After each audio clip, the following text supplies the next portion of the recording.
I'm gonna say, let me just caveat all of this by saying that as much as I hate Seraphine, boy, I've been spamming her in solo queue. I'll tell you what.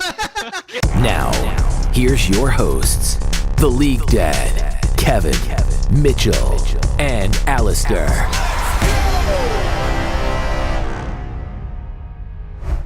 What's up, gamers, and welcome to another episode of the All In Podcast. I am the League Dad, and as always, I'm joined by the Goon Squad. I think that's the name I'm going to give ourselves, the Goon Squad. We got Kevin, Mitchell, and Alistair. And you know what? I got to say, this is probably the first time we started recording, and it's like daylight where I'm at right now. I'm actually energized because I'm an old man, and usually when we record, it's late and I'm tired. But not today. No, sir. I am feeling good. And you know, this past weekend, it was kind of boring. Not much action really going on in the league. But yeah, no, actually, no, I'm just kidding, obviously, because it was crazy this past weekend. I think we're all super hyped to get into this episode because I think there's so many things we want to talk about. But before we do all that, how is everything going? Kevin, let me start with you. How are you doing, my friend? I'm doing well. I accepted a new job offer. So Thursday, I nice. accepted a job in LA. It's another game company. They're called Phoenix Labs. They help make a game called Dauntless. So other than that, I'm going to do mobile marketing and PC and console with them. And I start in a couple weeks. So Nice. Are you transitioning out of your current job right now? yeah, So I'm in the midst of that right now. So lots of like writing documents and stuff like that and saying goodbyes. So Nice. it's a little bittersweet, but it's a pretty long transition. So I have a lot of Nice. time. Congratulations, man. I know you'd mentioned that last podcast, so glad to hear that you got the job. And are you going to be working remote or are you going to be moving? I'll be remote for a bit, and then when they build this office, or at least decide where Oh, it's going right, to be built, right. I'll move to LA. But with no office, it's really hard for me to commit to somewhere in LA where I could. LA is huge. I could like totally miss where Yeah. the office is and just waste my time. Right? I don't want to That's move true. twice in LA. Okay. Cool, man. Well, glad to hear everything's going well. Alistair, how are you doing, man? Any crazy building meetings this week? No, thankfully. Thank goodness. But yeah, it's nothing's up really. It's just kind of been school starting still, and it's about it. Watching the games. Getting situated. Cool, man. Well, glad that transition's going well. Mitchell, how are you, my friend? I'm doing all right. It was a fun weekend. I decided to make my plans on Saturday and be like, all right, I'm gonna watch EGC9 do stuff on the weekend on Saturday. I chose the wrong day. I chose the wrong Yeah. day completely. 100 ETL was way better.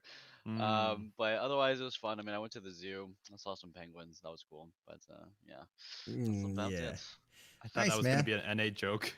I know, Oh, right? yeah. No, that's Yeah. cool. Well, I mean, there's a plethora of stuff we got to talk about. I think just right off the bat, number one, I have to apologize to 7th and 8th place TSM and Golden Guardians, because last episode I was pretty much saying, like, what's the point? And I think they showed us what the point is that, you know, we got the upset with TSM. To your credit, Mitchell, you kind of were thinking there might be an upset there with Team Liquid and FlyQuest. And even honestly, Golden Guardians and CLG did not expect Golden Guardians to do that well. I mean, Stixay popping off, man, on the Zeri. So they're like, it's just crazy that even in those lower bracket, quote unquote, games were just as exciting. I mean, we had almost all of our series go to game 5s. So a lot of really exciting stuff. But yeah, I mean, I got to apologize because they really did me wrong. Like, I really was fooled. But that kind of begs the question, like, is it fair that these lower ranked teams got a week off? Because, you know what I mean? Like, because FlyQuest and CLG had to play the week before. Doesn't that kind of give an advantage to these lower bracket teams? And what do you guys think about that? It's always a wash, man. Like, there are just teams who are like, I played 6 lower bracket games. I'm coming in hot. And then there's another lower bracket or upper bracket teams like, I played 1 game. I'm cold as crap. I just lose. But then there's teams like, I hit strats, right? So honestly, I think it just kind of evens out in the end. You can never tell, right? Because you can't decide which team is heading to the lower bracket and not, and like their personalities and how their attitude is for it. I think it was fine this way. I do apologize to 7th and 8th and everything, but that doesn't, like, this time I apologize. This is not rewrite every time where the bottom bracket is just a complete wash, complete crap show, and it's just like a 3-0 or 3-1 stop, right? Like, I'm really happy these were good games this time, but that has nothing to do with the format. Like, that can just happen because the teams were playing up to a higher level. Yeah, gotcha. I mean, if you want to be honest, I'm not sorry. Like, TSM just won 33% of the games they won in the regular season on Thursday. Yeah. Like I'm not sorry. Like they played bad for the regular season. People should be doubting them. They played well, good for them, but they proved people wrong. But Yeah. again, they increased their wins by 33% on Thursday. Like no one's gonna expect you to win going into playoffs with 6 wins throughout out of 18. Yeah, that is true. Yeah, it's pretty wild. I think that what happened was like not to be expected at all. I mean, I'd still be interested in like that play-in idea of you just maybe getting like a quick best of 3 or something. Like, don't wait super long for the lower bracket. But it worked out this time, and if it keeps working out in the future years, then I think I'll be down with it. You know, I'll be down if every year it's just like 7 and 8 actually puts up a fight and it's good stuff. I'm like, all right, sure, why not? Yeah. But yeah, I mean, this is just League of Legends, man. FlyQuest, what was up with that? They just they really had that series, and then they didn't. They just threw it out the Yeah. window. Another case of super weird game ones. Also, that was a weird game one from FlyQuest and TSM. Absolutely. Yeah. Okay. Well, I mean, that's the thing is like, man, I keep going back to our first episode where it was like, doesn't really matter what happens in regular season because playoffs is where it's at. I feel like these playoffs, like, man, I am fiending for. I wish there was more best ofs, like best of threes at least or something like that because it is crazy. Nothing matters in the regular season. FlyQuest got what 6th place. CLG got 4th place. I mean, look at them now. They're like scraping to CLG at least is scraping to see if they can still have a chance. And FlyQuest is out, right? So it didn't matter their record. TSM, yeah, they were really crappy, and so was Golden Guardians crappy in the regular season. But look, TSM now has a chance. Like, I mean, it's very little chance, but they have a chance, and honestly, I think that's why I wish for more best of series. I mean, the playoffs have been hype. I mean, another example is Cloud9. Again, I was really doubting them. I think we spent like a total of 1 minute last week just predicting that EG-C9 because they're like, yeah, it's EG all the way, right? And look what happened. Like, things can change so fast. And I just want to point out that with C9 winning, we either have TL, the most hyped roster, right, possibly not going to make it to Worlds, or EG, who won last split and went to MSI, not make it to Worlds. Like, that's crazy to me. And C9 really threw a wrench into everyone's plans. Honestly, Alistair, you were right because you were like, I think this roster will get first. You were just a little delayed. That's all it was. They didn't get first until, by regular season, but they're looking like a first place team right now. Let's start right there because I think that's got to be probably the biggest upset with implications, with C9 making it to Worlds. Like, what were your thoughts of them and that series? Because I know there's a lot of stuff to talk about. They're both good and both bad, like on EG, but really C9 pulling it through clutch, man. Yeah, on paper, we always knew Danny wasn't the best laner, right? We also knew that Berserker is probably one of the best laners, at least individually. Maybe not his lane, but him himself, right? So the fact that this happened is very impressive. The way they won was like kind of what you want from them. But I would have to say, like, EG just like did not play that game. Like, they didn't play that series. Like, Impact, there was no playoff Impact. He didn't. There wasn't. He just showed up like the way he showed up in regular season. Actually, it was like when we finally were like, yeah, give him credit, and we're like, yeah, believe in playoff Impact. He shows up, and we're like, damn it, really, man. I think that EG Danny's like Ezreal play was atrocious. It was like committing war crimes against AD carries there every time. Like, even the early death, the middle deaths, like his E4s were just not it. And I think Vulcan also had a quiet series, even though it wasn't as obviously terrible. Like, I think there was just some micro plays on Yuumi that weren't there either. I will say, once again, Seraphine just cannot lose. Seraphine Senna, I have not seen lose once. Every time I see it picked, I'm just thinking to myself, like, is there a reason we let this through? Or is there a reason we don't pick this whenever it's allowed through? Like, game 1, Seraphine was up. Is there a comp Seraphine loses to? I actually haven't seen it yet. It's like I have a lot of thoughts about Seraphine. We can go. Then I'll let you emphasize on it because for me it's just like I'm small brain, right? I see Seraphine, like, I guess we win, and I'll talk about it later for the Liquid series, but that's what I got, man.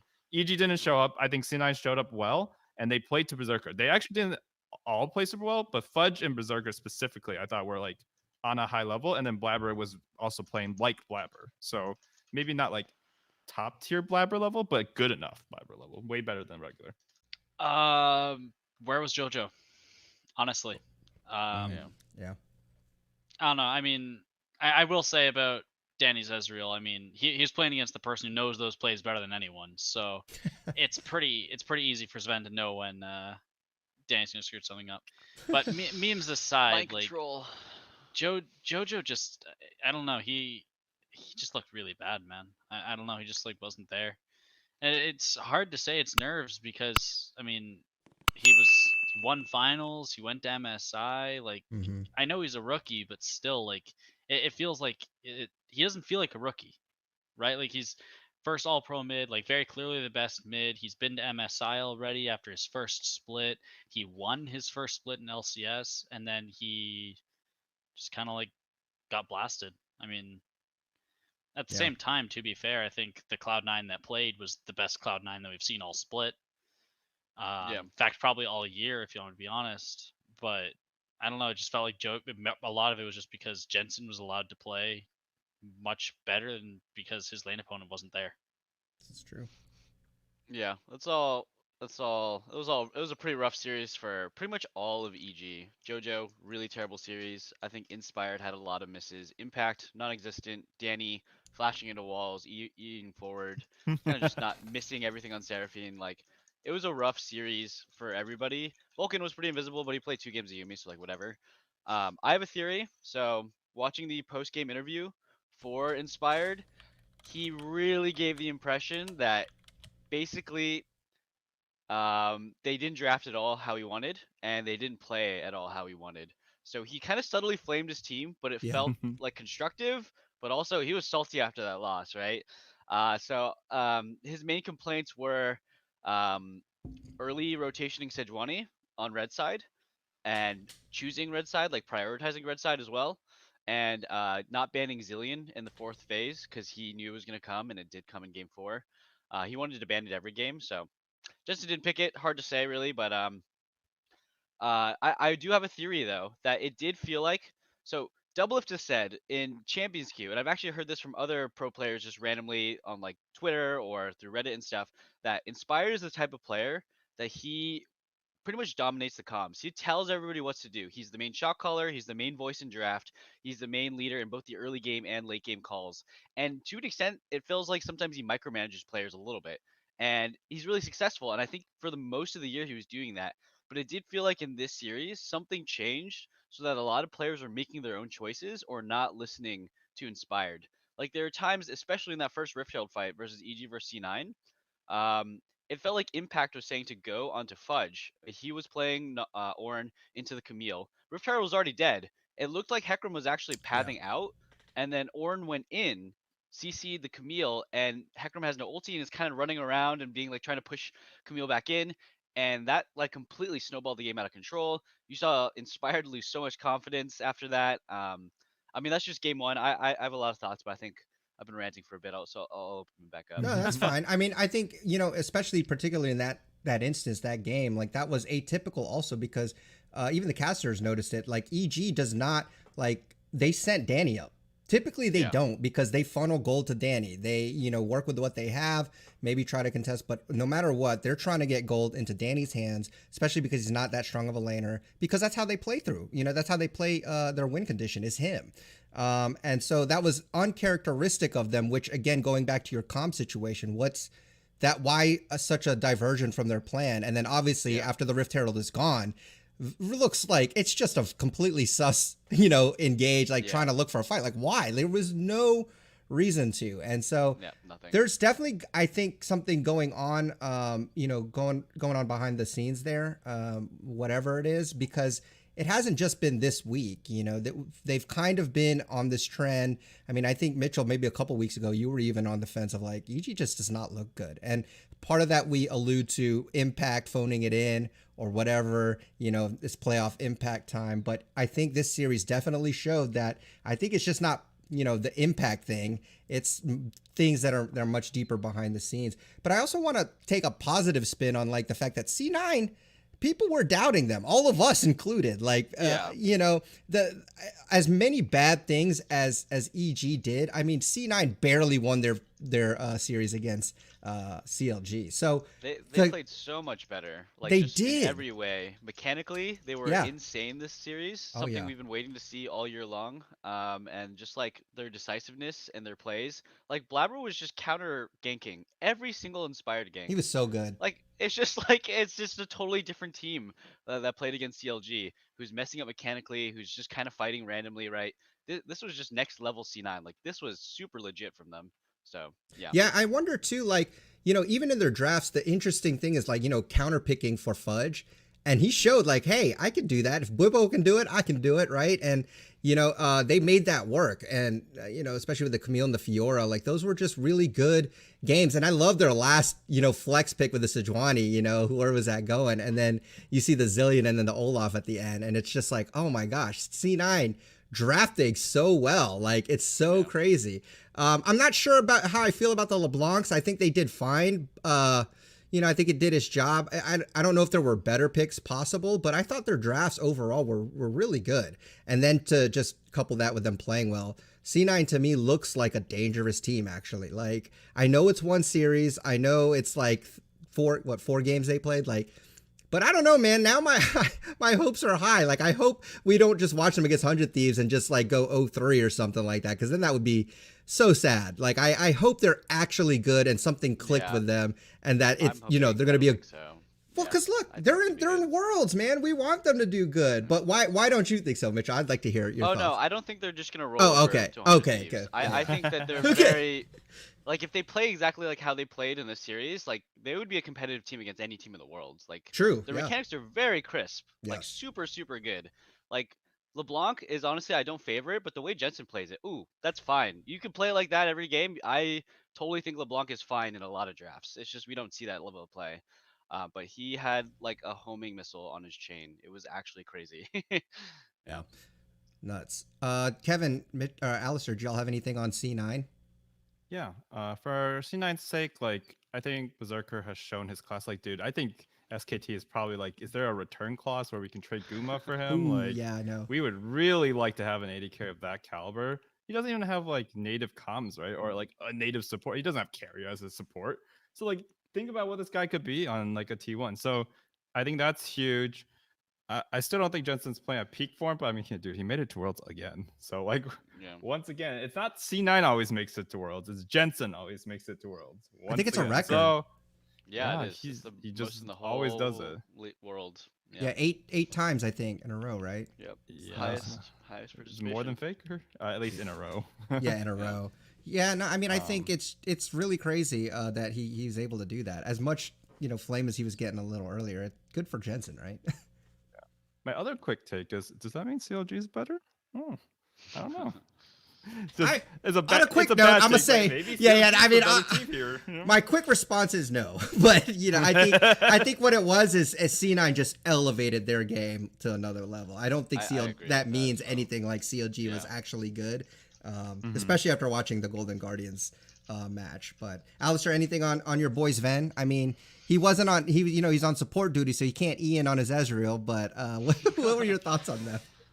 I don't know. I don't have any like main points on Sven. I think he played well for the most part. I don't think Mhm. he did anything crazy. I don't think he did anything egregious. I think he just played like he played consistently well. I mean, he played what 3 games of Renata, I think. Yeah, Was it? 3 games Yes. for Yeah, Renata, he played 1 3 Lulu. games, like 2, 3, and 4. All played Renata. Pretty good. But the main thing I wanted to say, I think Berserker going second item LDR in game 2 was really troll. I 100% think he should have gone the Bloodthirster. Mm. Oh, But yeah, we were talking about this. Yeah, Yeah. Bloodthirster second on Aphelios. Oh, NFL, yes, yeah. What's your reasoning, just for for listeners and for myself, because I don't know. yeah, so the reason I don't think so, LDR is pretty much a core item because base resistances are so high anyways. Yes. Uh-huh. But it's not worth building LDR if they don't like early game if they're not building armor, and the only person building armor this game is a Sejuani. Mhm. And since your team, well, you as a Felios lack sustain anyways because you don't have fleet, realistically, against Yumi Ezreal, you're going to get poked out, and you can't always guarantee you have I red see. gun. So you're building LDR, which is honestly just it's only for Sejuani, which you don't really want to be hitting. Gotcha. I mean, obviously you will if you have to, but it just like doesn't really make sense at this point. As a third item, maybe, but I especially like the Giant Slayer is honestly kind of overrated. Don't get me wrong, it's good, but like the actual numbers it puts up is not as high as people think it is. Okay. All Yeah, right. yeah, I could agree with it. I also think Bloodthirster overall as an item is just really undervalued and underrated in the meta. I think like just being a little bit tankier in a meta with enchanters, right? Like it just goes so far. It just goes so long, especially if you're playing against explosive team comps, right? The extra shielding and everything. So I actually, yeah, I'm a big Bloodthirster fan. I think it's pretty strong right now. Um, I just want to talk a little bit just more about like the way EG was playing, sort of thing, because they're pretty pivotal in like the reason why this series went this way, right? Like, yes, Mm-hmm. C9 played well, but EG played so poorly, so low below their level that we've seen. And I think expanding on my theory, I want to like open up as a question, but like, what do you guys think like happened? Because I do think that like Mm-hmm. the coaching staff or something must have been like inspired. You have too much of an ego. We know you're getting MVP. Calm down. We're gonna like not make you be the guy who says and talks about everything. Because from what I've heard from multiple pros who play with him in Champsky and stuff, he's just completely dominating comms. I mean, I don't know if you guys ever play like that. I can kind of be like that. People can be like that. So, what are your overall thoughts on just like inspired being like that, inspired also being an insane player, but having a bad series and just overall calm issues and theories, maybe I because mean, it it's was a hard complete because collapse. it's like if first of all, is that even true, right? Like, I mean, It maybe it is. looks pretty true, and If just from that's the the interview, case, yeah. yeah, I mean, like if that's the case, then I'll speak according to that assumption because if that's the case, sure, yeah, then yeah. I would say, look, if they've been winning so far and the changes were happening when you're not giving him that kind of calm control, then I think they need to go back because I think he Yeah. is MVP for a reason, and they only lost 3 games, and it felt like the very last part of the split is when they started to fall off.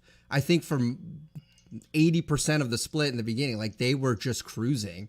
And so I think whatever comms or what if he's the one making the reads on, drafts on the patches and stuff like that, and really kind of having a high influence over the drafts, then I say keep it if it's winning. Like why, unless it's affecting like the performance of the other teammates, like if Danny like can't perform under that kind of working environment, then Yeah. okay. But if it's more of like, hey, coaches want more control over the thing or something like that, That's then what I I would be feel like, like it is. if it is, I, then I'm like, then forget the I don't know. Yeah. coaches. Yeah, I'm Yeah. saying forget the coaches.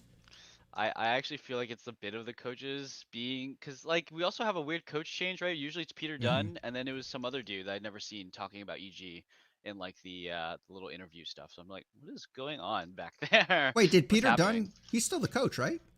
He's He still the got moved coach. actually. I mean, his official title is not coach technically. He's still in What? the org, but it's like leader of like esports division or something weird.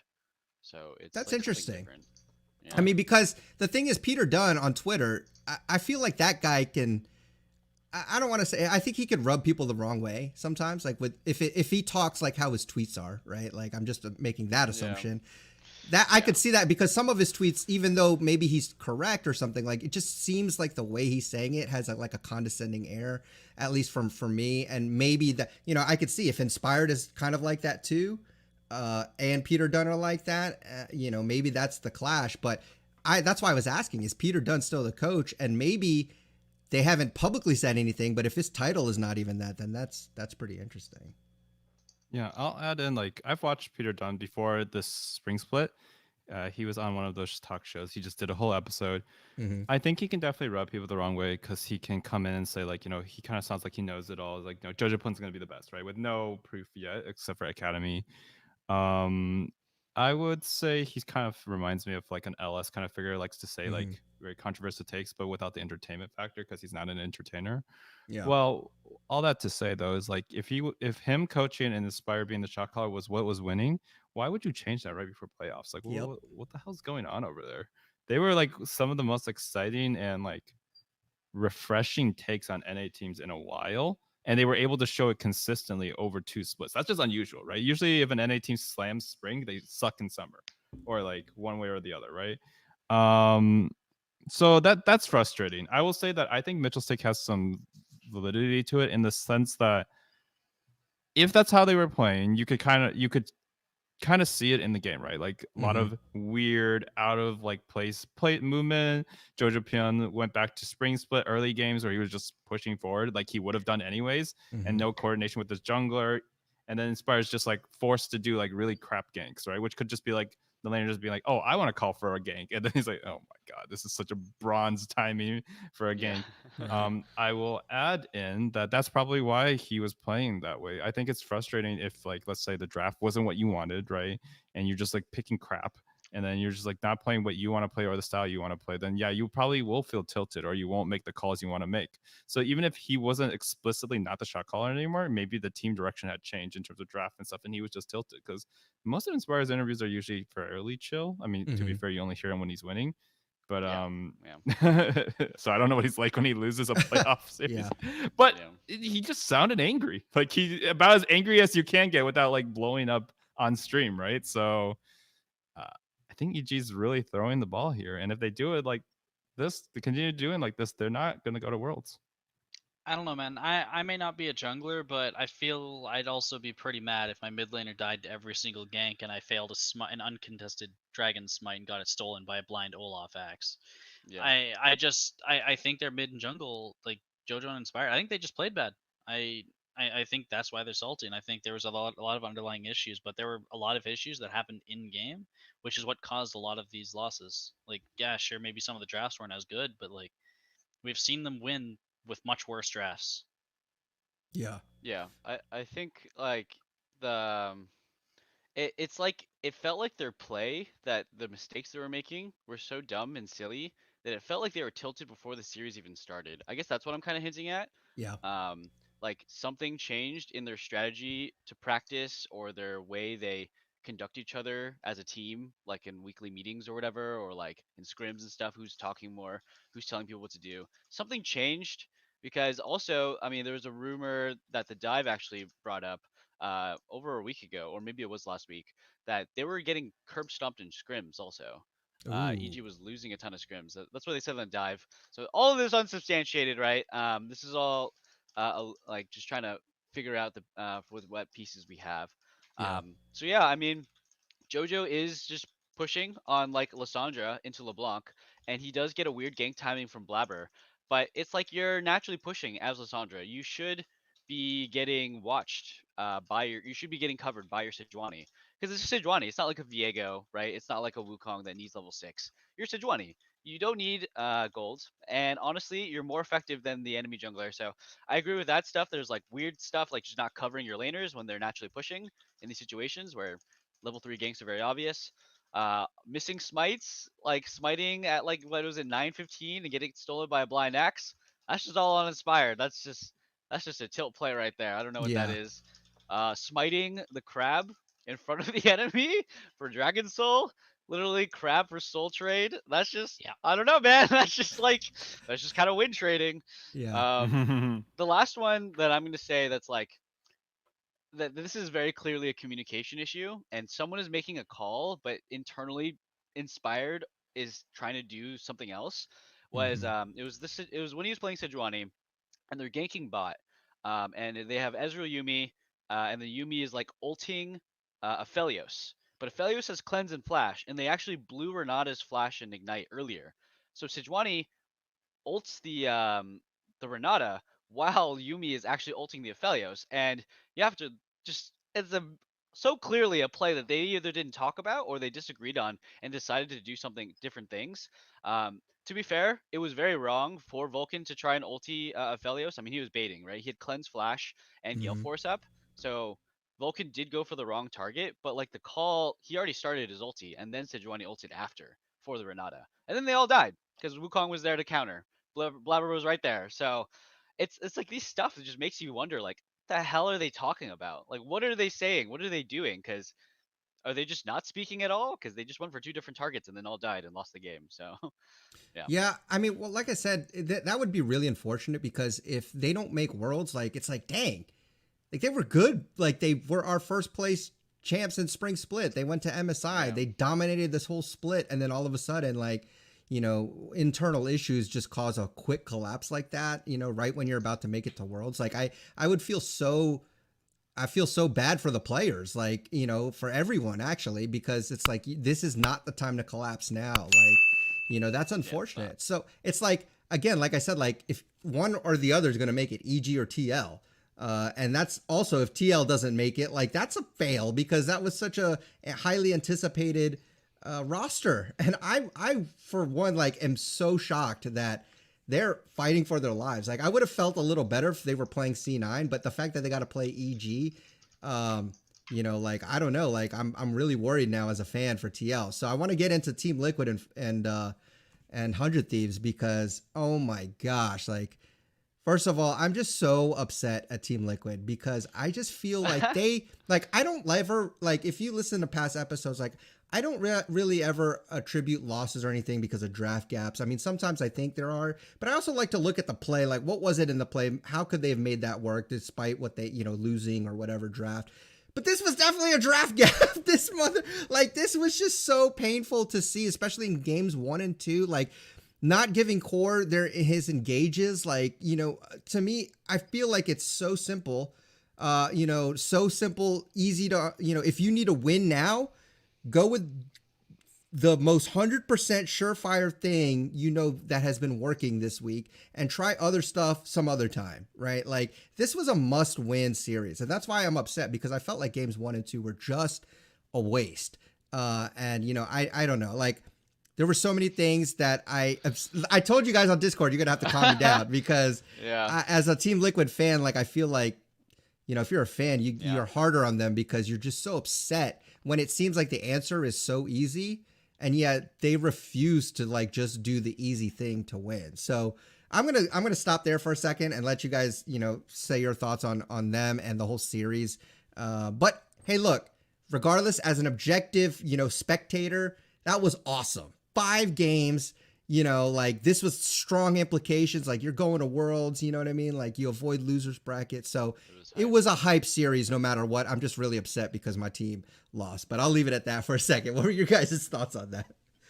Yeah, I mean, I'm also confused. I think Liquid keeps trying to prove, or at least like get that proof themselves that they can play not just engage, because like clearly there's just a meta going around the world, and they eventually need to catch up to it. Yes. But like, get to Worlds first. Do this in the semis if you really have to. But like, I am annoyed in that sense. It was really hyped to see Game 3, Zillion, Urgot, like engage support just win the game. There was like some insane double bomb placements. Like people were like, why is Abadaga like intimate? I'm like, have you seen those placements? Like, where's he supposed to walk? He's either supposed to keep walking to the guy attacking him or walk into the bomb. It is cursed.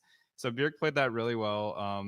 We then see the hero set game. The second they picked Seraphine, I was like, we win. I don't give a crap what the rest of the comp is. Oh, we locked in Slain? Even better. Okay, we win. Like you saw early or later on when Danny was like missing Seraphine ults. It's just extra credit. Seraphine ult doesn't like, it's great, but like if you miss, you still win. Yeah. I think that character is disgusting. I think it's disgusting that 100 Thieves won twice with it. I think that this is once again another affirmation of 100 Thieves. Just they know what they want to pick, they pick it, and they have no shame in picking it. And honestly, at this point, they are the strongest looking team in NA. So that they'll get destroyed by like someone who knows how to play Draven or something. Like it's just going to be absolutely like Draven, Blitzcrank, something like one of these two characters. Probably not together. They'll just get absolutely destroyed by some Chinese or Korean team. They banned Draven every game almost. Yeah, they did whatever. almost every game. They banned it 4 out of 5. So you're right. I will say, despite that, I'm not as upset at Team Liquid. Like, if you really look at them, starting in the last couple of weeks until playoffs, they were like, what, 4-1 in the last 2 weeks. They had a game 1, then won 3 in a row against FlyQuest, and then they went 2 out of 5 and probably could have won one more game if they had a brain for draft. Like, this is a good trajectory for the team. Like, I actually don't know. Like, obviously, I wish they were at Worlds, right? Obviously.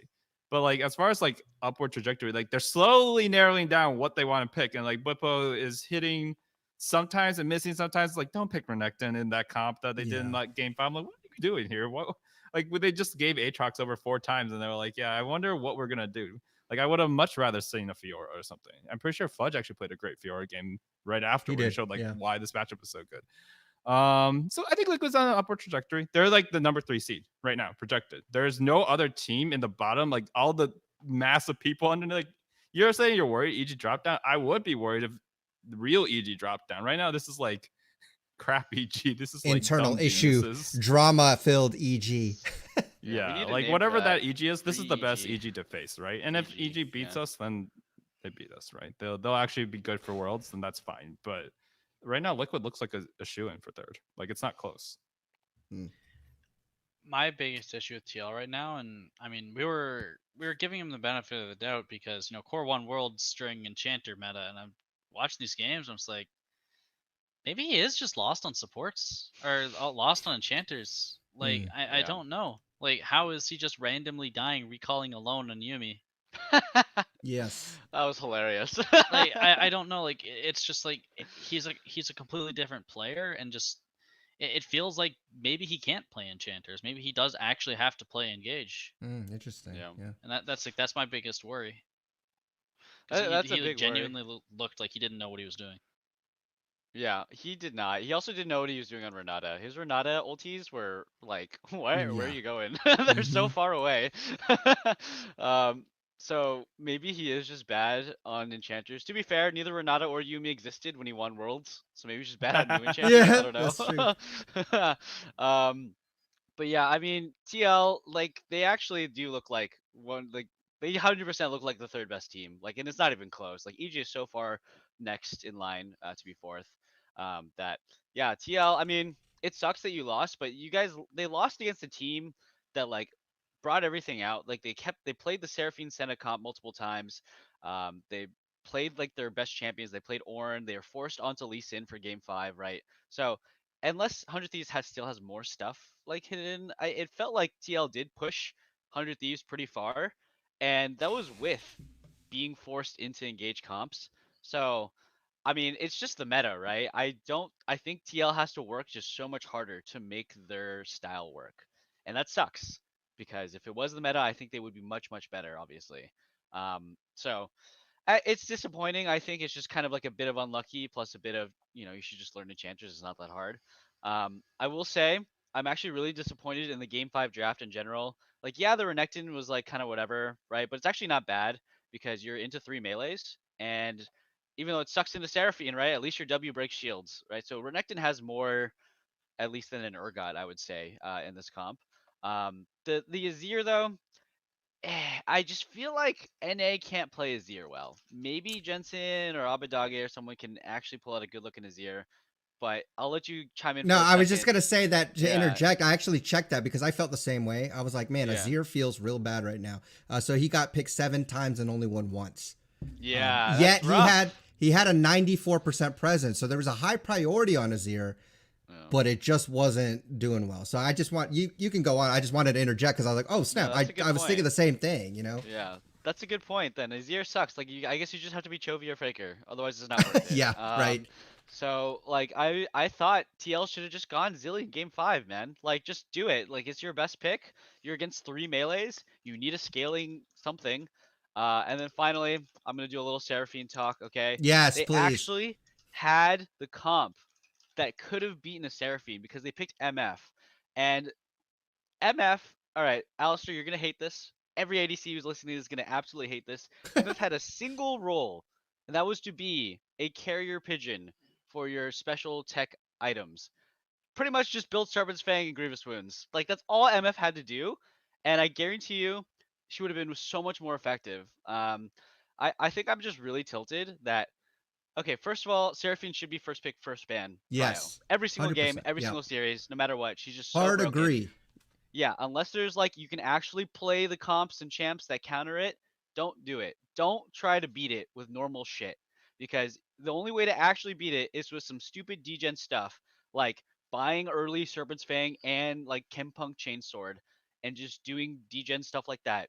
Like, that's all MF had to do, is just apply those in an AoE to the entire team and cut the healing and shielding, because Seraphine doesn't have HP. Seraphine doesn't have armor. You don't need armor pen or or percent health damage or anything like that. You just need to reduce the things that make her broken, and that's her W. Her W is the most OP ability maybe in the entire game, Yeah. and it might not even be close. So I think that that was a really missed opportunity. And then yeah, if you're not willing to play like Blitzcrank into it, right? I think that Blitzcrank hooks. I was talking to Alistair. We watched the games live. He hovered it. It's Yeah. yeah, it's hard to land Blitzcrank grabs. It is, Mhm. especially on zero ping when players are good. But there's like so much engage that we've seen tried into Seraphine that never works because they just don't have the numbers. Blitzcrank is one of the few champions that can override that because its Yeah. ulti breaks shields. You just knock them up and ulti, and you hope you have enough damage from everybody else because you just completely ruined Seraphine for a solid single W rotation. Because we've seen Seraphine get jumped on by a bunch of people and just live, right? So that's my little Seraphine rant. Honestly, TL was this close to being able to beat it, but it's just too Yeah. hard to. Yeah, Agreed. I agree with you, man. I saw him pick Eclipse, and I was like, okay, so he's not going the crypt bill, so he's guaranteed to get a Serpent's Fate next, right? Yeah. And then he completes Merman. I was like, okay, he wants the 90 plus AD spike. Sure, I don't think that's right. I hope the next one's Serpent's Fate. And then it's the armor pen item. I was like, what? it's right. I'm like, you went grudge here? You went Yeah. what was the point of picking MF? I thought the whole like he picked the like I'm so far ahead on MF, my numbers should just one shot you build when he was not so far ahead that he could one shot his opponents. And I was like, this is so dumb. What was that? I thought the MF pick was the Serpent's Fame pick. I was like, okay, Yeah. they let Seraphine through to game 5. Like they know it's strong. Like Hansam has a 19.5 KDA on Seraphine, 2-0. Like he doesn't even look like he main Seraphine. He should know firsthand what to do against it, but he don't. He just like No. I'd rather Right. have 30% armor pen against Seraphine, Senna. Like there was armor on the other like laner, It's sure, just but like Dance and like Tab Eyes, dude. Like yeah, like it's not enough to really. I think there was a Zanyas too, but like it's not enough, right? It's not yeah. enough to just be like just break the shields and kill the squishies. Once the squishies are dead, we can focus down the drain tanks. Yeah. It was I mean, sad. I like, so I'm even gonna keep on with that because I was very upset with Seraphine. Was picked 4 times and got 4 wins, right? Senna picked 3 times, 3 wins, right? Like to me, this is where I get so upset because it wasn't even banned some of the games in that series, and with to me like Team Liquid, like I'm just like just pick Seraphine, just pick Seraphine. It's a win. Honestly, Game 5 Yeah. when I saw the Seraphine Senna pick, I knew it was over. I already knew it Yeah. was over. No matter what kind of comp they had to whatever, like counter it. And to me, I knew every time I saw that pick. That's why in game 4 I was happy because I was like, oh, we won. We won. Yeah, Like we won. it is egregious win. to me that this champion still doesn't get banned sometimes and teams don't pick it.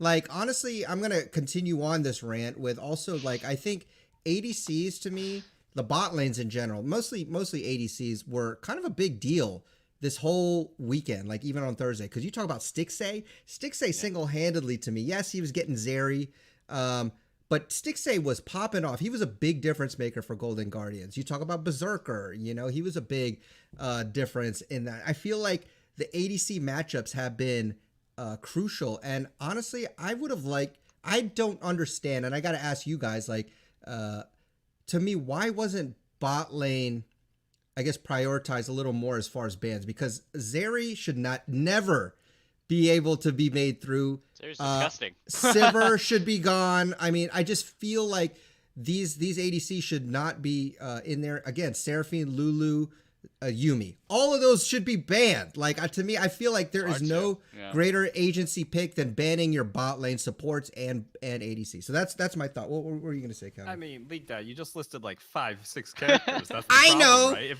I you ban know. 3 and they pick 2 in the first half, like what's gonna happen? I mean, I think you just, in my personal opinion, you leave Zeri's Sivir up and then you handshake those, and then you just ban out the supports. The supports are the issue. Yeah, I think so. Like, Yumi and Lulu are just stupid champs. So is Renata, and I mean, And so Seraphine, yeah. Seraphine. well, yeah, obviously Seraphine. I mean, look how bad Danny played Seraphine. He was Ooh. literally playing the champion without an ultimate and was still the most broken piece of shit in the Dude, game. without Like, an E. Yeah, just never landing E's or he ultis. bought a terrible item. He bought Rylai's for no reason. Mhm. He missed every single ultimate except for one during the entire game. And he's still just 1v9 in every fight because his champion's broken and healing his entire team for like 400 health each on a 7-second cooldown without thinking. Like Yeah. it's just not. It's not balanced. Yeah, I'm gonna No, it's not say. balanced. I'm gonna say. Let me just caveat all of this by saying that. As much as I hate Seraphine, boy, I've been spamming her in solo queue. I'll tell you what. I have been spamming her in solo queue, and I know exactly how broken she is, which is why. To no one's surprise. But yeah, to know what hey, if I'm playing Yumi, I'm playing Seraphine. Come on, Alistair. But look, like I'm just saying that if a dummy like me can realize the brokenness that is this champ, like I feel like this is such an easy answer. But maybe that's just my dumb brain. Yeah, but your thing is, right? You're a support player. You're not an AD carry player. Most AD carry players do not want to drop the ego and play the champion. That's what I'm saying. Because Drop nobody wants to play Ugh. stupid God champion that never should have been released in the first place because it's literally just the second version of Sona except power creep to all hell. Oh man. Yeah. With a terrible voice that annoys everyone, especially the person playing them, unless you like that kind of thing. Like, the champ noise every time. Is was that good, your Yumi Mitchell. or your Seraphine though? 'Cause they sound like both. or Both. Sona. Yeah. Or Or every enchanter that there is. Sona should have just stayed mute, you know? Just Yeah, keep like, with it. Yeah. I don't know. You don't. It's like I said. Like 80. There was like a silent pact between 80 carry players to just not play mages and not play Seraphine because it's not fun. Nobody likes it. And like as broken as it is, everyone admits it's super broken. Yeah. But they don't want to play it. Though. All it takes is one player to start doing it, and then you have to respond. It's so frustrating. It's like the same thing with Ziggs. Like Ziggs was like decent for a while, and like other champs like Syndrome isn't a great mid laner, but she's still like decent as a support. But people don't play it because there's just like I said, there's a silent pack. And AD carries don't want to play it. I'll say like there's also the extra factor that like no one else is doing it. Like literally, Seraphine has zero presence any other region. LCK, LPL, I watched all of it. I didn't watch all of LEC, but I'm pretty sure I never saw one in LEC either. So like a lot of these guys are probably just like, well, shit, all the better regions are playing, so why am I playing? But the thing that tilts me is in this series, the two players who picked it in the regular and playoffs had it available. One of them didn't pick it, and they picked was it Zeri or was it Sivir or something like that? And then the other one also picked it the game before, won emphatically, and we're like, let's leave it up for the other team. And I was just like, what? How can you win with this character? See like how easy it is and still not go. I think this is our new NA Ornn. I think this is our summer split Ornn. If we do bring this pick to Worlds, we might get like 14-minute destroyed. Like the infamous SKT losing to IG game where they picked like Enchanters bot and Draven just ripped them a new one. That might happen to us. But at least in NA, which is all that matters right now, just pick it. And then if you need to unlearn it for Worlds, it's not that hard. Just pick your regular AD carries for Worlds. Yeah. I think Zeri's uber busted, but I don't think Hansama should have it. Oh shit! Yeah. Yeah. Damn. Yeah, I don't know why we didn't mention this, but it was like every time he picked it, it looked balanced, and every time I watched Ruler play it in LCK, I'm like, whoa. Yeah. I will say with Seraphine in international play and like being able to beat it, so you can protect it with bans and stuff, but also like you could just play like no one's actually gonna play it like this, but you could just play it like a total scaredy cat. You literally could go down so much CS. Like that's how broken this champion is. You could be so useless and far behind, and you'll just inevitably outscale, and you won't even be that useless. Like the champ is because it's their W scaling is like so much based on missing health and like just the rank of the actual ability rather than any items you get at all. I think that's one of also the most broken aspects of the ability is you can have a Seraphine with no gold, but if she has enough levels in her W, she will almost full heal the team. Like so. Yeah. I mean, it goes to a really low cooldown, so I still think this is one of the few times where I could see it the other way, where we bring it to Worlds, maybe we win a couple games, and then everybody else starts picking it and taking it and shitting on us with it. I could see that too. That could be another very likely scenario for sure. Okay, well, man, I know we went on a rant on draft, but but hey, that's what I wanted to talk about the draft because I mentioned that earlier. Like part of that was why I was so upset because I thought the drafts were so bad on TL's part, and to me, 100 Thieves, I felt like their draft was good. But again, flipping from the negative to the positive, like 100 Thieves, man, it is again one of those things where I just never feel so hype about them, and I think that's part of their thing is it seems like a sentiment is that people always discount them and like underrate them, and they use that as motivation, right? Like sometimes they have lulls in the season because nothing's firing them up, but it seems like now, with everybody kind of considering them not so great, they're coming alive. They're being consistent. They're drafting right. They're winning, properly. Like the more I watch this game, the more I realize, or this series, the more I realize how good of a team they are, especially around objectives. Like they just play so well together. And so to me, this looks like the number one team at the moment. And, I just have nothing but good things to say. I mean, the guts of closer picking Lee Sin game 5, that's just a Chad move. And he used it like amazing, like So amazing insane. highlights. So good. So what are your thoughts on A little 100 too good. Thieves? Yeah, I mean, what are your thoughts on? They're just a good team. Like I give my props to them finally. Like they're the number one team right now.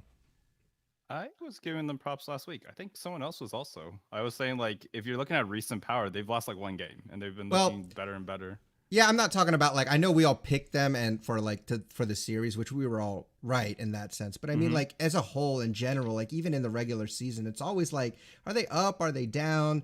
Sometimes it doesn't look like they're playing, but they've been so consistent, and they've not only finished the split high, but they're actually playing like, I mean, they're a really good team, and it's just like I don't know, maybe not us specifically, but I feel like there's just always kind of this discounting of them is kind of the feel. Oh, I see. Yeah, I mean there is discounting. I mean we gave them discounting until like maybe the last week or two, Mm-hmm. where Yeah. they was like, okay, this streak is ridiculous now. I will say one thing that they're impressive about is they decide early on what they want to do and they do it. Like they don't give two craps what the global meta is. Like if they see like some degen comp or pick, I'm not trying to like downplay them. I'm just saying like if they see something that's broken, they'll play it, and usually don't question themselves. And like it's kind of how the old core beat TSM once, right, and almost beat them twice. They was like knew what they wanted to play, and TSM was like trying to do everything and failing and tilting off of it, right? I think Someday has been incredible. Like even in the games they lost, Yes. like this man looked like he was trying to win every game as if it was like his life was on the line. His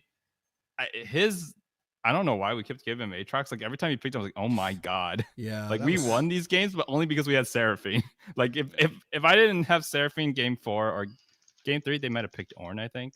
So Game 3 they I had Aatrox. they Game had 4 Aatrox they had again. Ornn. Okay, Yeah. honestly, we did beat it, I guess, but we beat it in game 3, and then game 4 was Ornn, and the whole time I was like, holy cow, we barely won that. Like Urgot was popping off, and then you just see Aatrox making like the shy play in bot river, and you're just like, okay. So I think Someday is the real deal right now. He is playing at the highest level of any top laner by a wide margin, like even Fudge last weekend. And I think they deserve a lot of credit for like having solid comms, really being really good on like the bread and butter. Like Silas and Ari are very flexible characters that can like roam and can like go even or clear waves depending on the matchup. And Abadage hasn't needed to show anything else. Maybe that's why he keeps banning Azir, because he doesn't like playing into it. Honestly, it was banned 4 out of 5 games, and in game 5 it looked like nothing. So I don't really know what that's about. But 100 Thieves definitely deserves the credit. They are the number one team. Probably, I don't know if I said going in, but I at least knew that they were going to beat Liquid. I didn't want them to beat Liquid. My heart said Liquid, but Yeah. this was the result that was expected. And honestly, it was closer than I thought it would be. Yeah, that was close to. I will say that was a lot closer than I thought it was going to be. I predicted 100 Thieves. I was very quick on that. Predicting 100 Thieves. I didn't actually. I don't remember if I predicted 5 games or not. I think I predicted 3-1. But yeah, I thought we were good. I thought 100 Thieves about to get reverse swept. If you want to be honest. Yeah. Yeah. It's looking I a was little hoping for sus. that. Yeah. Yeah. But yeah, they didn't get reverse swept, and that was because when it comes to the last moment, the very last stand, 100 Thieves very clearly pulled out all the stops. Okay, we actually know what the real meta is. We've just Yeah. been hamstring ourselves. First pick Seraphine, and then pick our best champion for our best player, Lee Sin for closer. Um, these guys are just so good mechanically. Like they are so clean, man. They're so crisp. Like, yes, obviously Someday and Closer look the flashiest because Closer's Lee Sin is inhuman. It's like maybe Crazy. only second to Canyon, just like It's in no recent counterplay. games that I've watched. It's It's just crazy. insane. There's some counterplay, right? So I do think the one that gets highlighted where it's the soul fight, Yeah, he kicked and Lee Sin he lands this sonic wave onto Leona, and then he ward hop flashes and he kicks Hansama. Hansama. You Yep. actually see Bjergsen flashes in time to avoid it. He flashes over the wall. So if if Closer decided to kick Bjergsen, he wouldn't have gotten the kickoff because he flashed like because you can flash when he's going from Q to ward hop, and there's time. As soon as he's finished his ward hop and he starts his R, you're stuck. You're rooted. So you can't actually escape it. But he didn't do the flash R kick, which in some scenarios is faster and some is slower. He did a ward hop. From his angle, I think he had to do the ward hop, otherwise it would have been too slow. Yeah. Because it does actually take some time for you to click someone with R after your Q and then move your mouse to R flash. But he went for the ward hop and then R flash, and that is very reactable too, especially in the position that he landed with his Q flying in, next to the Draven or next to the MF Hansama. Yeah. So that one was avoidable. I have to say, insane by Closer to go for it and that it worked out. Also a bit of old man hands from the side of Team Liquid. Hell right? yeah, right? There could have been a Zir ulti. There could have been Renekton stunning. There could have been Leona stunning. There could have been Hansama not walking up that way. There could have been Hansama flashing, right? There's actually a clip someone showed on Reddit where Closer does almost the exact same play onto Aphelios' Berserker, or Berserker's Aphelios, and Yeah. he just Gale Forces at the perfect timing, and he gets knocked into safety, and Closer dies.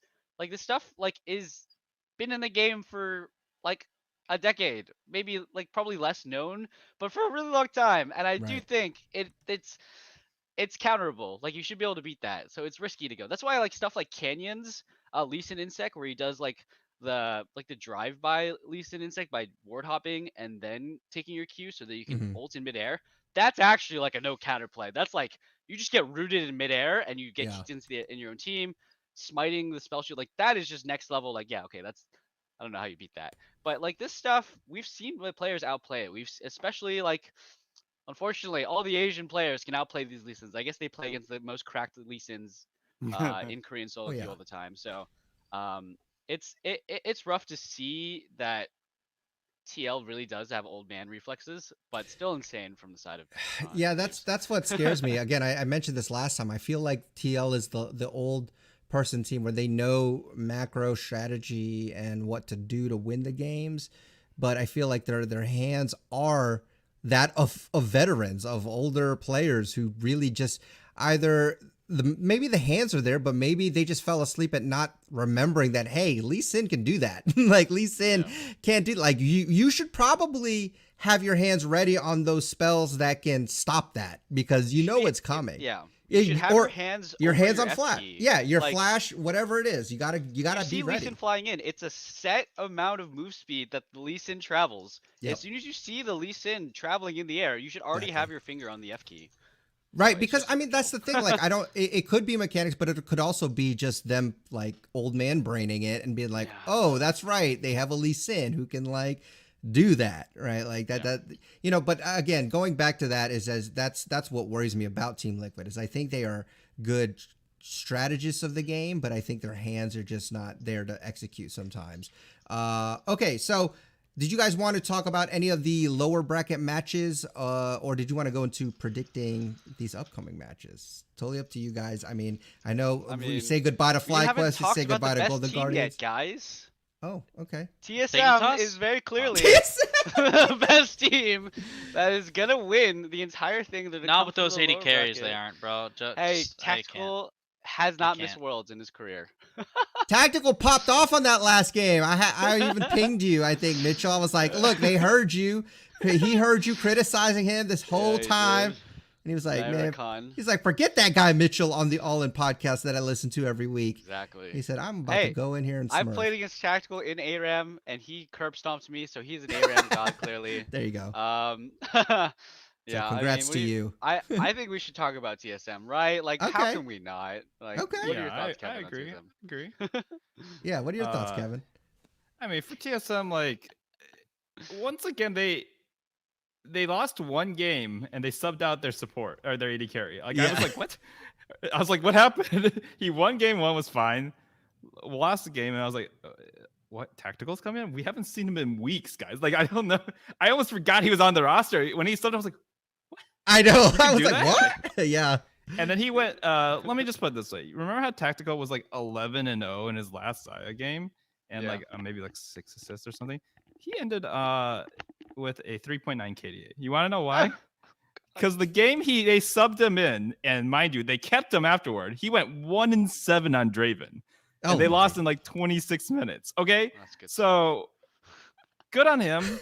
He still played well afterward, which is kind of, frankly, is very impressive considering how terrible that game was on Draven. To be fair, his support was misplaying every situation. His jungler was 0. Oh my gosh. Yes. Yes, that was But- the whole team exploded. I'm not just saying it was him.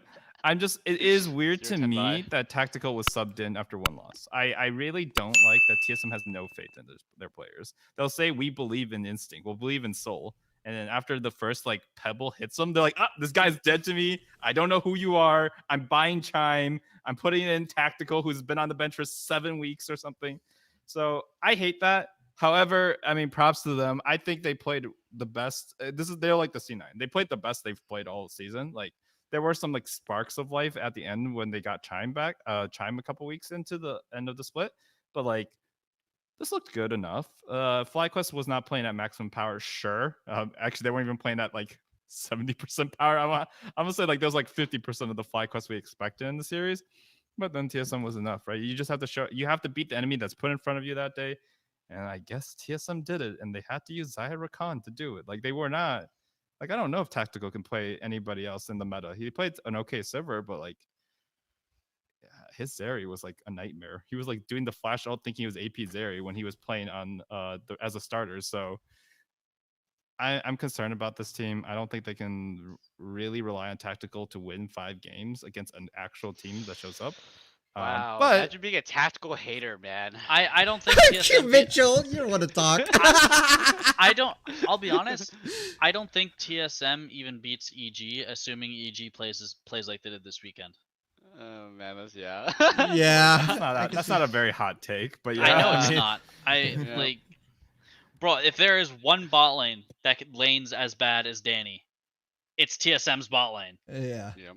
Hard agree. But do you not think that, Kevin, maybe that was part of the TSM strategy was to split time with Tactical?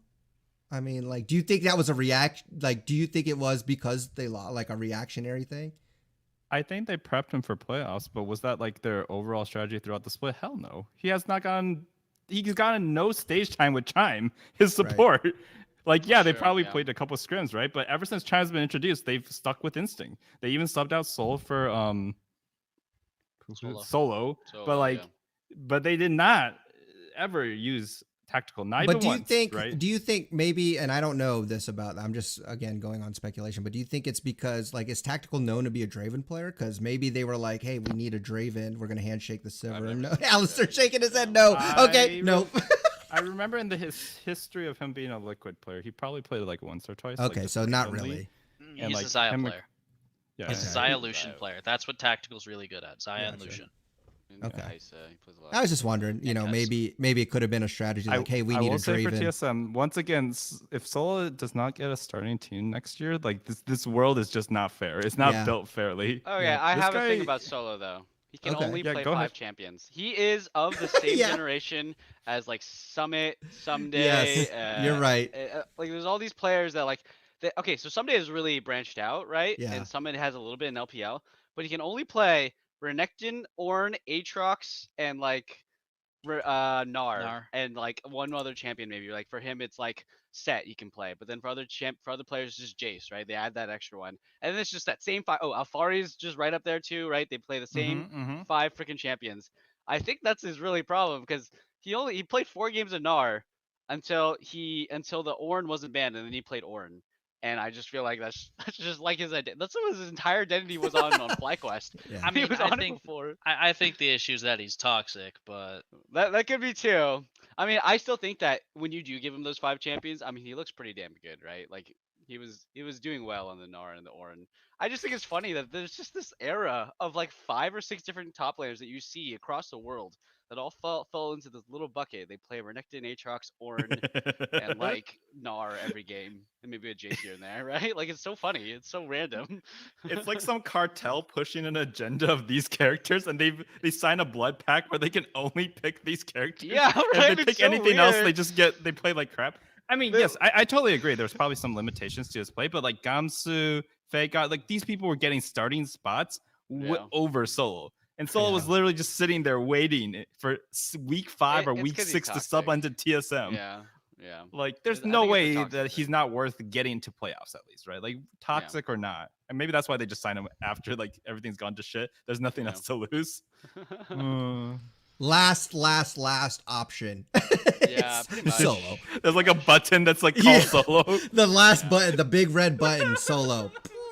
Here it Yeah, is. But otherwise, about like, I mean, I'm memeing, right? TSM obviously, I think has zero chance to actually make it to Worlds or make it to a deep run in playoffs.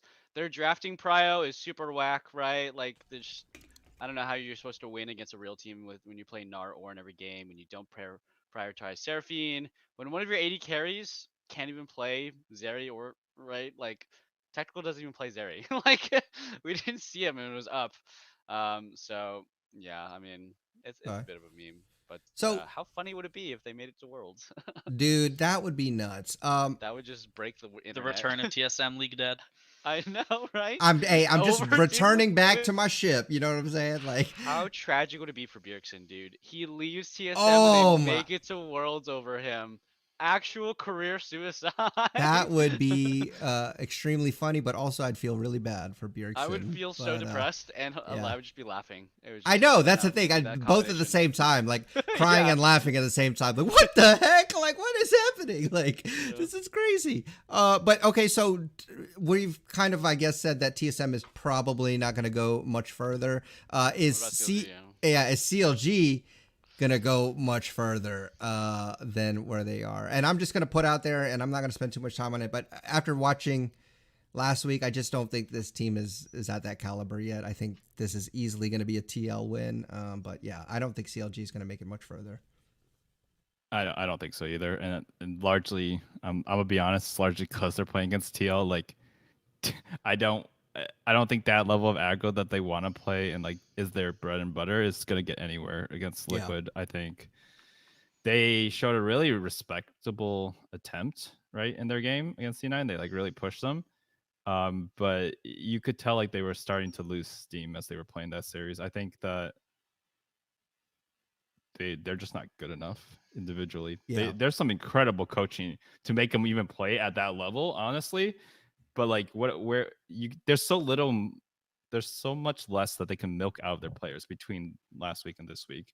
While Liquid's like every series, every time they like do something super dumb, you're just like, wow, we could be this much better if we just like picked this and stopped picking this, right? Like, there's no simple solution for CLG. So can they win? Yeah, of course. Is it favorite? No, it's like 25% chance is what I would give them. And like, I wouldn't be surprised if betting odds were like close to that too, like 2.5 to 3-ish, 1 to 1.4 to like 2.5 or something like that. So I think Liquid should win. I don't think it should be that close. The win that CLG gets will look like a stomp, but it won't. Like, it'll be like the FlyQuest series. Like, they can get one, but that's I think it's 3-1. Okay, 3-1 TL, wow. nice.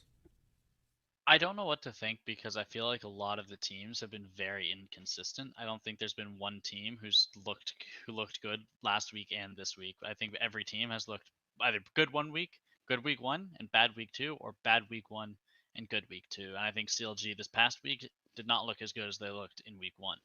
To be fair, we were talking about how Cloud9 looked really bad in week 1, looked really good in week 2. So it's really hard to tell because obviously, like, you can't do the math that doesn't ever work, because you can't just say like, oh yeah, this team beat this team, which, you know, like that doesn't work anyways. I'm actually gonna say 5 games, so I'm still gonna lean towards TL, just because the consistency factor. I don't know what level of each team's gonna show up. Maybe CLG just comes up and blasts them. Maybe TL gets up and blasts them. Maybe both of them look absolutely terrible and one team just gets Seraphine. I don't know. Yeah, right. Yeah, it is really hard to tell. Like CLG is definitely one of the like just hardest to predict teams. Because like they were bang for bang against C9, and then honestly this series against Golden Guardians looked like the same series almost. Like Golden Guardians could have been C9, like in that same. It was super Yeah. weird. Um, I don't think CLG. I don't think Seraphine's going to be a thing at all. Because if there is ever a team that Seraphine gets banned against, every team it is CLG. CLG actually gets banned, Seraphine banned against them all the time, which I think is ridiculous and hilarious. That like CLG's been on the Seraphine hype train since the beginning of Summer Yeah. Split, and now other teams are realizing it's OP. I mean, come on, man. But like, yeah. So I'm going Team L TL. Like, I think if I mean, there's no way to predict how consistent the teams are, how they're gonna play. So I'm gonna say if TL plays like how they did this weekend, and CLG plays like how they did this weekend, and it's just a TL, it's just TL super favorite. It's like TL 3-1, 3-0. CLG needs a revival on the level of Cloud9's to Yeah. have a chance to beat TL. And barring that, I don't think there's a way. Yeah. Yeah, I mean, I have to agree. CLG is a fun team to watch because I think they just have one speed. You know what I mean? And Yeah. that one speed is going to. I honestly don't mind it because it's almost like limit testing every time, and I'm hoping that through the times it doesn't work, that they're learning those limits. Like, oh, okay, this is why we went too far this time, or like, or whatever. Like we try to push too much or go over aggressive here. Whereas, they can take that and actually know their limits. So I don't mind them pushing that. But I think at that same sense, because they're learning that, it is going to be 50-50 and very hard to tell, because when it does work, it's going to be very advantageous for them. And when it doesn't work, it's going to look really, really bad.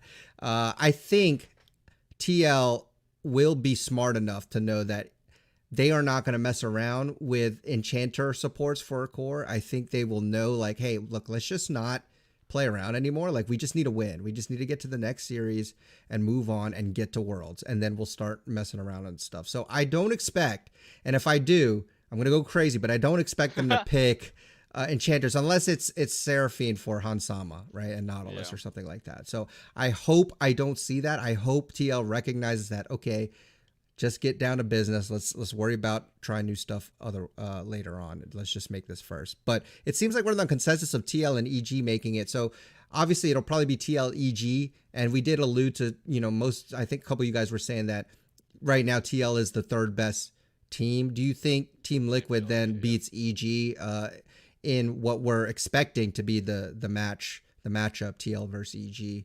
What team shows up? Yeah, what team shows up? I mean, for me, if the internal issues are true, then I do feel really good about TL. So I'm gonna say TL. I mean, if you can know what team shows up on the day, you could predict almost every series. No, known I to know, man, but right? like, you know what I mean, though, right? Like, Yeah, my point so- is, like, it's just been so inconsistent. Same issue as like Yeah. me predicting TLCLG. Right. Like with Right. TLCLG, like I think obviously Core is a better player than Poom, but if they're both playing Enchanters, I think that's the only way that Poom like Wow, outclasses yeah. Core JJ. Yeah. Like if you Bad, actually bad. like look at it, I think the top matchup is slightly Whippo favored. I think Jungle's definitely Santorin favored. Mid, I honestly might lean towards Palafox, assuming he like actually shows up, because like he's had like bad games. He's also had 1v9 plays or 1v9 games. Palafox is a I'd- playmaker. Yeah. And then bots, honestly, kind of even, I feel like, assuming enchanters are played. So it's like, that's why I think it's going to be closer.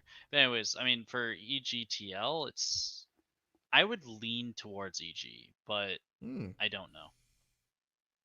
Okay. I think it's pretty easy to say. If we don't know which team's going to show up, I'm going to tell you whatever I saw last week was good enough. That's what I expect to see, right? So in my mind, I'm going to bet on the chances being that Liquid will stay even, or even if they're slightly worse, they're still above what EG showed, right? So EG needs to make a pretty big leap and like gain faith back in their systems or whatever they're using to, or like, if I don't see like Peter Dunn on stage and Inspire like has a frown on his face, we win. Easy. So I think it's gonna. I think it's gonna be. Let's look for that like, for real. Let's look for that for real and call it out in Discord if that happens. If you see it, screenshot it and send it to the chat. Yep. Yeah, Okay. and if you don't see it, then it's gonna be a close game, But Okay, it's gonna be a Real 3-1. strats. It's gonna be EG like showing glimpses of like being a good team, right? Because they've been so good for so long. But like, frankly, I don't think there's enough time. Like they were they were the last match, right? They were yesterday's match on Sunday. Yeah. And so they only have like 5-ish days plus or minus one, right? No, To prepare. Like is that enough time to like get over all the bitter fans and the fact that you are one series away from Worlds in NA? Yeah, it's rough. Like Liquid, it was on a much higher note. They left on a much higher note. They didn't get Giga stomped. Like it was a 3-1, but it was not a very nice feeling 3-1. Yeah, yeah. So What I would also say is like EG is playing on Friday against TSM. That's gonna be a pretty solid pick me up, I think. Or it could be very Imagine they detrimental. lose it. if it's Oh close though, I'm pretty Yeah, if sure it's it's close. Though, but you're right. You're right. I would expect EG to blast TSM. So I think that would be a solid pick me up and a solid like mental reset. However, if it goes poorly and it maybe goes 5 games, then we're having a very different conversation. No, yeah, not so Yeah, much. Hey, don't doubt my boy TSM Tactical. All right, he's gonna smurf. Our wrath will be swift. We'll smurf on all you peasants. I don't remember what it was, but how funny would it be? I mean, I would hate the timeline, but I would be laughing to my grave if TSM beats EGG. I would just. That just sounds so freaking hilarious. That is And if literally it- the worst timeline. And if it's tactical that carries them, like you're gonna have to I'm eat down, your words. bro. The You're gonna have to worst eat your timeline. words. Give it to me. Give it to him. Yeah, I will have to tag him. No, Yeah. I don't want to see it. I don't want to It's hear literally the worst, most terrible, if- cursed timeline. If TSM goes to Worlds, does that mean Fake God goes to Worlds? Because Wait, you gave Tactical the Fake God award. oh my god, that would be Technically. amazing. It's the reverse like Summit. It's like be the most terrible thing in Yeah, regular season and then go to Worlds and playoffs. Oh gosh, I love it. I love Let's this. go. Man. Yo, Fake God's a legend? What? Maybe Dignitas just had to go to Worlds and then they would win the championship. It also right? means that top 8 will always be playoffs because they will always just point to this one fluke and they'd be Exactly. like, "Look, Yeah, You gotta give TSM them a did it. chance. that's right. Doesn't matter, they were 4 wins down. What about you, The rest It of Mitchell? them doesn't. It doesn't matter. In one series, they won half of the games. They won out of the entire split. Hey, I mean, yeah, we'll see. Yeah, I mean, all right. So here's my guess. Okay, this is what's gonna happen with EG. Inspired makes the interview. Everybody makes the same conclusions maybe on their team about what happened in the game, right? Their calls were bad and their drafts were bad in these specific instances, right? I do think the Sejuani flex early rotation that EG kept going for. I mean, that's what Gen G just did in their finals to 3-0 T1, right? So they know that it's good, but they didn't execute it well because they just didn't play stuff that's good with Sejuani, and they just didn't play Sejuani.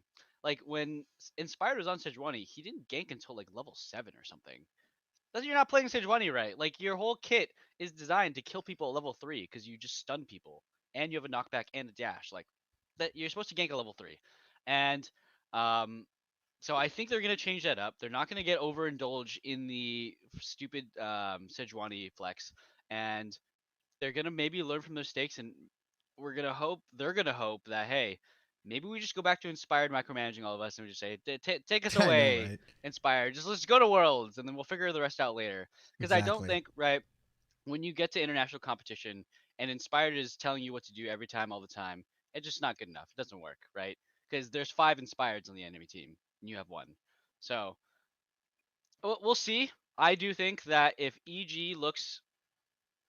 they look like anything they looked like in regular season, I think it's a 5 game against TL and it's really close at their current Yeah. form. But obviously EG at their current form, they get 3-0 stomped by TL. So I don't know. I think I'm gonna go EG deserves one more chance for me and my faith. They had one bad series in a year of good stuff. And I heard Inspired, their main player, talk about those issues already 10, 20 minutes after the game happens.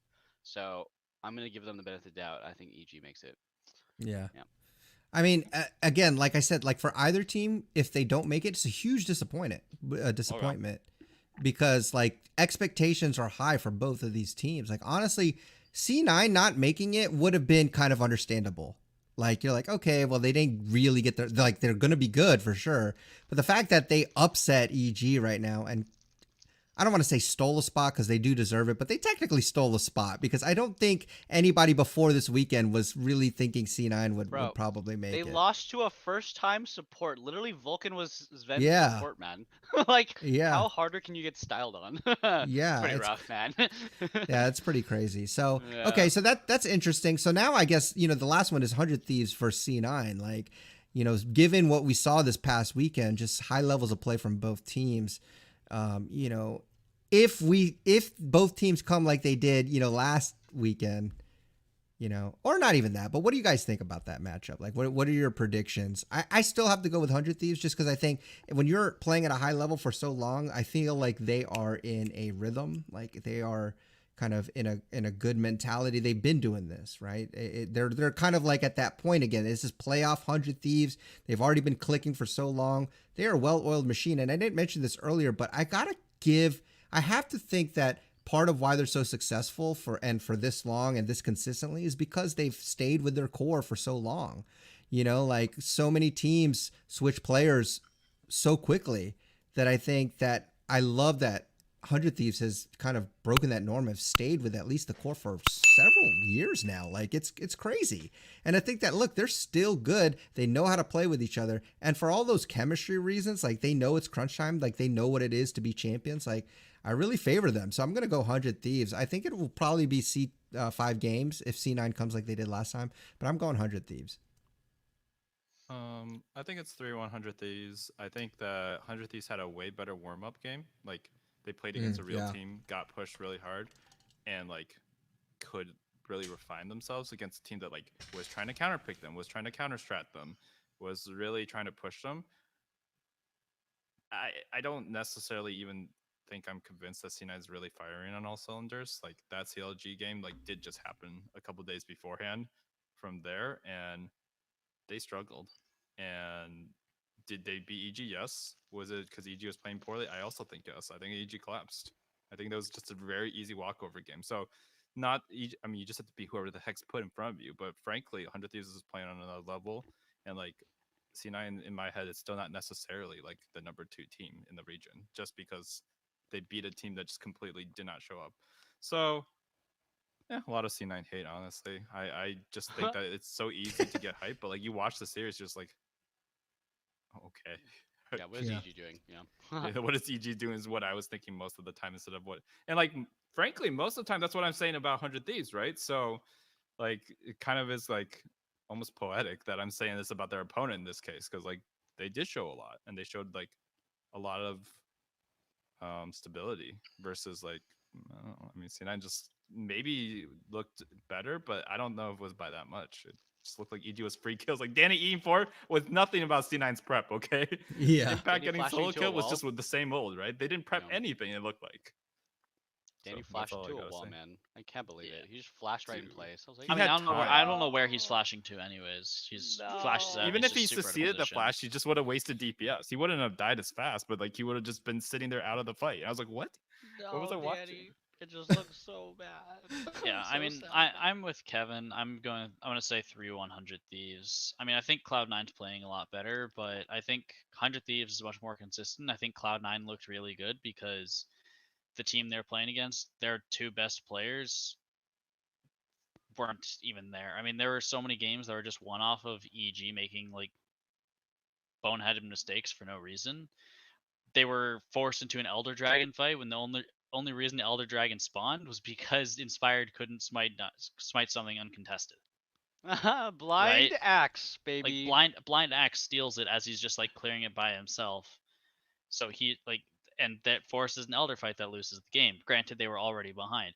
Or Danny's just like positioning like an idiot for some reason.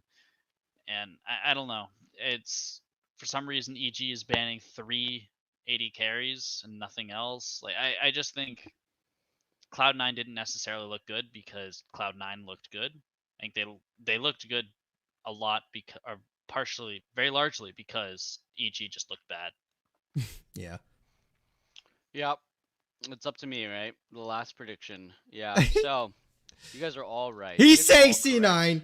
I can tell. I'm not saying C9. He's about to you guys say are all it. Correct. It's 100 Thieves. He's gonna lose. I knew it. Yeah. I knew it. I think it's Cloud9 because honestly, I just believe in the dream. I just believe in the idea that they're just. I thought when I saw this roster they're gonna win the split. So true, but Mitchell, are you going right now with your heart or with your head? Yeah. Because no. it sounds like it's going Logic- with your heart.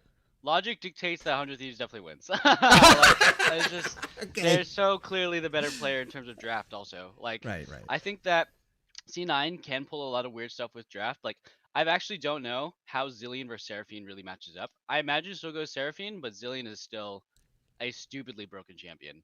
And I've seen Jensen play Nivea, also a stupidly broken champion, counters a lot of stuff that's going on in the meta right now. There's just stuff that I don't know about this series that could happen, right? Honestly, Fudge has all the correct picks that I'm looking for to actually beat someday. It's Fiora, it's Camille, it's like also tanks, it's also, I mean, Fudge can just play so much stuff, right? But Fiora, Camille are the big ones. Like that really neuters someday's champion pool unless he can bring out the other champions that beat those like Aurelia or something, right? Or Jax. So, um, I think it's gonna be a really contentious series because all the picks really lead me to thinking that hey, these guys are both gonna be blow for blow in the draft, and we're not gonna come out saying this is one good draft versus a bad draft. It's gonna be very even drafts I'm expecting, and the play. I mean, both teams showed such crazy high level mechanics that Hmm. they were just consistently good, and they're hitting all of their like the combos that like Jensen was doing and the combos that Fudge was doing on LeBlanc and Fiora and Camille were like those are just perfect, almost perfect combos. Like you can nitpick here and there little bits, but they almost executed them like how I see the perfect play executed. And you saw the same thing on 100 Thieves. Someday, Closer, Abadage even, like they're just executing their champions combos like so crisply. So I think it's really hard, and because it's so even for me, I think that I'm just gonna go with Cloud9 because I said they Go were gonna for it, win man. before the split even started. So I'm Go with going your with heart. Cloud9. I have faith. It has Go been with your heart, returned. my friend. I Yeah. dig it. I'm totally with it. All right. Final thoughts time. Is there any final thoughts that you guys want to throw in there? All right, Kevin. He went up fast. Okay. You're ready to say I something. mean, What's up? it's not hard for me to say, dude. Are we ever gonna have a damn good LCK final? I swear to God. I Yeah. stay Yeah. up to watch that shit every time, Ugh. and every time it's like a 3-0, 3-1 speed run. This time it was even the same damn teams from the last one, and it was just one side Uh, in the other direction. I hate LCK's format. Like I think the teams are great. yeah. I think that there's so many good teams there, but every time it's like we have 3 best of 5s or 4 best of 5s in all of playoffs, and we just get a crap final. Like Yeah. I, I'm just so annoyed. He's mad. Like there's Guys, actually he's mad. they should be by all rights they should have a very similar caliber to LPL at least in the top bracket. And every time I just get 3 best of 5s and just all garbage or 5 best of 5s and it's all shit at the end. I can't believe it. I can't believe it was another stop. Okay, that's all I gotta say. Hey, no, that feels that it looked like that was on your chest for a while, so I'm glad that you got that off there, Kevin. It's been like years, literally. Yeah. What was the last Yeah. good finals Right. in LCK? I don't know. There hasn't been a lot. I mean, it's always funny. I think when I remember back in the day, it would always be some new team that would win regular season and be in the final boss, and then Faker would come in as a lower seed and just win. Yeah. Yeah, Those were good yeah. times. Good Those were good times. times. What was it? Longzhu. It was Griffin. It was I think KT did one. Like there's just all these times where Faker just comes up Mhm. random like, all right, we're just gonna win the finals. Yeah, you're but not gonna win it. yeah, I do think that this Genji roster though, I mean, they they showed the Sejuani flex that every team has kind of just always thought about, but they actually finally did it. And then freaking Morgana jungle, man. I That know, is right? something that is unbelievable that I forgot existed. I forgot, and then Peanuts played it once in the regular season or something, and I didn't really think about it too much. But then I heard the casters talking about it. I heard Rush. Hey, nice to see him. He was talking about it, and I was Yeah. just like, holy cap. Like, I think Morgana jungle might actually just be such a good meta pick right now. It's so good into a lot of the junglers. I think it can have a rough time in late game against a Wukong, but against Trundle, against Poppy, against Vi, against all this stuff, against anything that counters enchanters like Nautilus or like Camille or Silas and stuff, you can really mess up with a Morgana in the jungle. And I remember back, what was it, last year MSI, and I had to play her because she was like broken as hell. The champ is so uninteractive, man. Like you just apply Leandries, you just hold your root. You can never get engaged on, and if they do single target someone, you got Black Shield. It's like, wow, this is some crazy, uninteractive gameplay. So I hope maybe we pick it up. I would love to Yeah. see us pick up Morgana Jungle because it's really easy to play. It's like stupidly easy. her clears are literally as complicated as stand in the right place, and it does itself. So I would love to see some more Morgana. Yeah, that was hype to see. Yeah, it is pretty interesting. And we have seen it before, so again, Yeah. kind of one of those champs that kind of gets put right back into the cycle because of whatever reason, and man, that makes it good. Any other final thoughts? You guys pretty much settled? No? Good. All right. Well, that's going to do it, man. We caught up on all that action. It was a lot, and I'm excited, and I just hope it never ends. So hopefully we have some good banger series. Sorry, I got one coming last up. thing. I got one last thing. Sorry. There it is. I knew he was gonna. I knew it. Just kidding. Yeah. I had to get in there, one Okay, last let's go. thing. Let's go. TSM's winning LCS and TSM's winning Worlds. Tactical MVP, Finals MVP at Worlds. Thank you. Oh everybody. my gosh! What's From happening? #1 critic to #1 fanboy, Mitchell. Tactical We should train. just not do, a like, meme, I betting promise. website so we can Yeah. actually keep track of our bets and then see where we put our money. I know. Like, yes, I this bet is nothing why. on this. This is why. Yeah, we always talk about it and never follow through. But we really do need to make, like, whenever one of us, all of us, make like crazy bold predictions like that, we have to put something at stake. It's just not fair.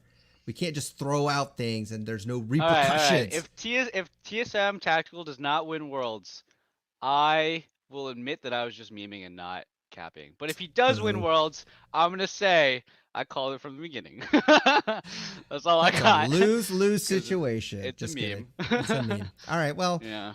that's going to do it. Thank you guys for providing all your wise insights, Kevin, Mitchell, and Alistair, and even your memes. So thank you for that. But until next time, enjoy your climb on the Rift. Try not to be too toxic, and we'll see you all on the next episode. Peace.